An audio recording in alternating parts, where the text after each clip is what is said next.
Welcome to my channel MJ farming enterprise में आपका स्वागत है। आज मैं Hindi MIL HS first year का कुछ प्रश्न आपके सामने लाऊंगा जो संक्षिप्त प्रश्न होगी। इससे पहले मैं दोस्तों आपको एक बात बताना चाहता हूं, यदि आप इस चैनल पर नए हैं तो लाइक, शेयर और सब्सक्राइब कीजिएगा। आपको नए प्रश्न की ओर मैं ले जा रहा हूँ। जो मैं कगरे पर का वृक्ष हो रहा हूँ, ना मालूम कब गिर पड़ूँ, किसका कथन है? उत्तर है वृद्ध मुंशी। दूसरा प्रश्न है, मासिक वेतन को पूर्णमासी का चांद क्यों कहा गया है? उत्तर है मासिक वेतन को पूर्णमासी का चांद कहा जाता है क्योंकि जिस प्रकार चांद पूर्णिमा के दिन अपने पूरे आकार में निकलता है, ठीक उसी प्रकार वेतन भी महीने के एक दिन ही मिलता है। तीसरा प्रश्न है, मुंशी बंशीधर को किस विभाग में नौकरी मिली?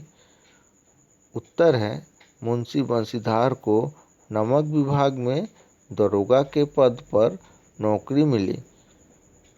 चौथा प्रश्न है, कम समय में ही मुंशी बंशीधर कैसे ऑफिसर को मोहित कर लिया था?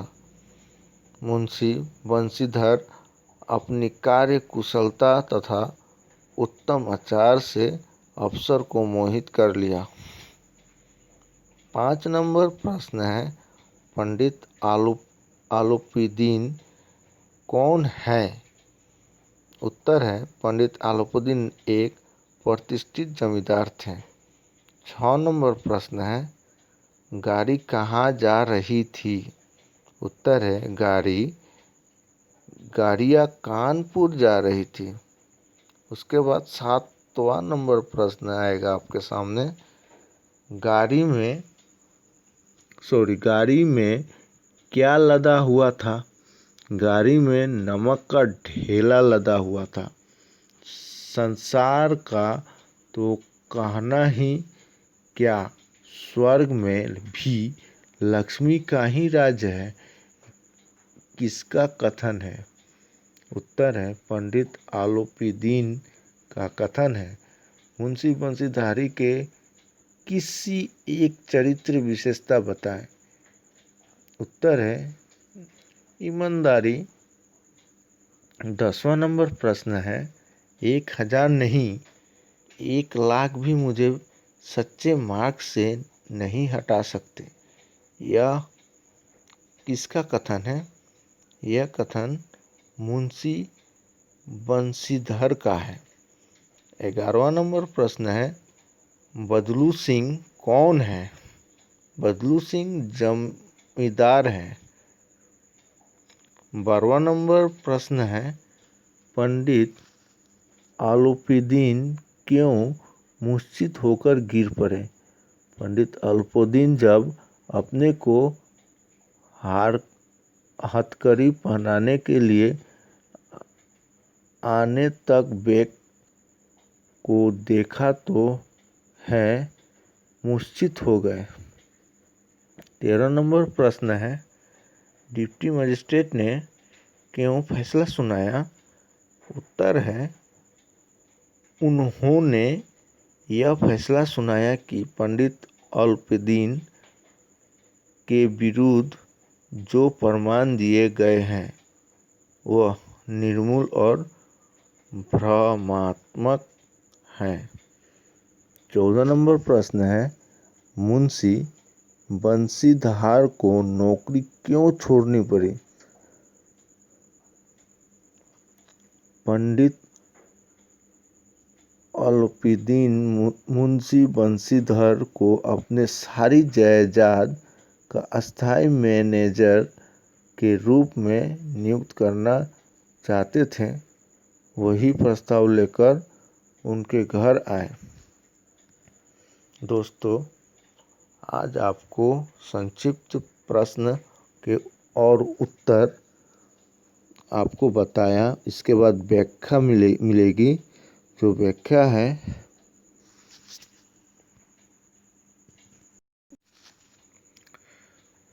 व्याख्या 1 नंबर, मासिक वेतन को पूर्णमासी का चांद है जो एक दिन दिखाई देता है और घटते घटते लुप्त हो जाता है। अपनी ऊपर आय बहता हुआ स्रोत है जिससे सदैव प्यास बुझती है। वेतन मनुष्य देता है, इसी से उनमें वृद्धि नहीं होती। ऊपरी आदमी ईश्वर देता है, इसी से उसकी बरकत होती है। तुम स्वयं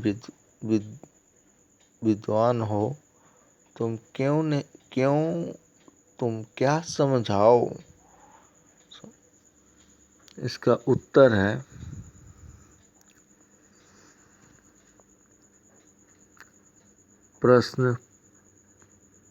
प्रसंग। प्रस्तुत पंक्ति हमारे पाठ्य पुस्तक आरोह में संस्कृत कहानी नमक का दरोगा से ली गई है।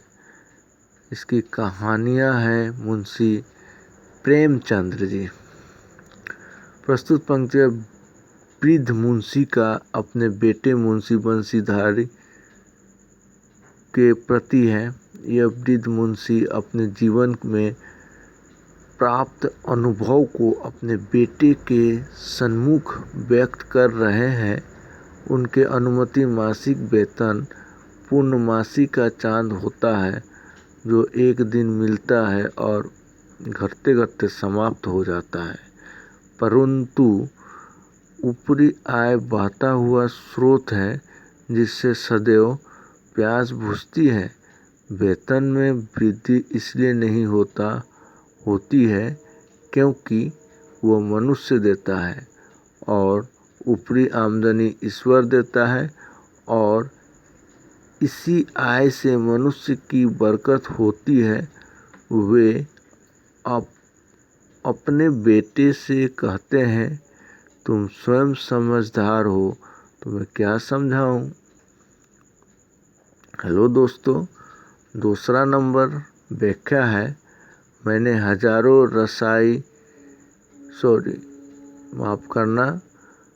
दूसरा नंबर का व्याख्या है, मैंने हजारों राइस और अमीर देखे, हजारों उच्च पदाधिकारियों से काम पड़ा, किंतु मुझे प्रस्ताव किया तो अपने। इसका उत्तर है, प्रसंग। प्रस्तुत पंक्तियाँ हमारी पाठ्य पुस्तक आरोह में संकलित कहानी नमक का दरोगा से ली गई है। इसके कहानीकार हैं मुंशी प्रेमचंद्र जी। प्रस्तुत पंक्तियाँ पंडित अल्पोदीन का मुंशी बंशीधर के प्रति है। पंडित अल्पोदीन बंशीधर के ईमानदारी से बहुत प्रभावित होते हैं। जब मुंशी बंशीधर को अपने नौकरी छोड़नी पड़ी तो पंडित अल्पोदीन एक प्रस्ताव लेकर आते हैं। वो कहता है कि उन्होंने हजारों राइस तथा अमीर व्यक्ति देखे जो आसानी से धन के सामने परास्त हो जाते हैं, परंतु मुंशी बंशीधर की ईमानदारी ने अल्पोदीन को ही परास्त कर दिया। हेलो दोस्त, यदि ये वीडियो अच्छा लगा हो तो लाइक और शेयर और सब्सक्राइब करना मत भूलिएगा। धन्यवाद।